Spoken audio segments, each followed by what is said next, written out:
हाकिम इरशाद फरमाते हैं, अरे मेरे बादशाह इरशाद फरमाते हैं, अरे वो इरशाद फरमाते हैं जिनकी गली में कोई जाता सवाली बनकर है, आता ताजदार बनकर है, जाता नौकर बनकर है, आता बादशाह बनकर है, बादशाह बनकर है, आता अदना बनकर है, जाता आला बनकर है, आता फकीर बनकर है, जाता रईस बनकर है, आता कुछ भी बनकर है, ऊंचे रुतबे पाके जाता है। अबू बकर आते हैं, सिद्दीक अकबर बनते हैं, उमर आते हैं, फारूक आजम बनते हैं, उस्मान आते हैं, ज़ुन्नुरैन बनते हैं, अली आते हैं, मौला कायनात बनते हैं, शोहरे बतूल बनते हैं, फारूक मुराद रसूल बनते हैं, मुराद रसूल बनते हैं। वो दरबार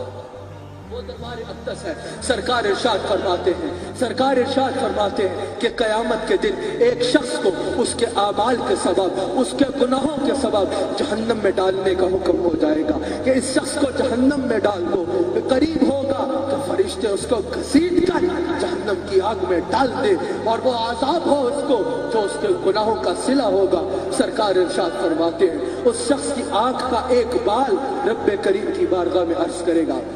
कि या अल्लाह मैं तेरी बारगाह में फरियाद करना चाहता हूँ, मैं तेरी बारगाह में कुछ अर्ज करना चाहता हूँ। रब्बे करीम उसको इजाजत अता फरमाएगा तो वो उस शख्स की आंख का बाल अर्ज करेगा कि या अल्लाह क्योंकि ये बहुत गुनाहगार है, पर जिंदगी में एक बार तेरे हबीब की मोहब्बत पे, तेरे खौफ से इसकी आंख में एक हकीर सा आंसू आया था, इतना हकीर था कि और तो कुछ नहीं कर पाया था। मैं एक इसकी आंख का बाल उस आंसू से गीला हो गया था, उस आंसू की लाज रख और इस शख्स के हाल पे रहम कर। सरकार फरमाते हैं रब्बे करीम फरमाएगा गवाह हो जाओ, उस एक आंसू के बदले मैंने इसके सारे गुनाहों को माफ,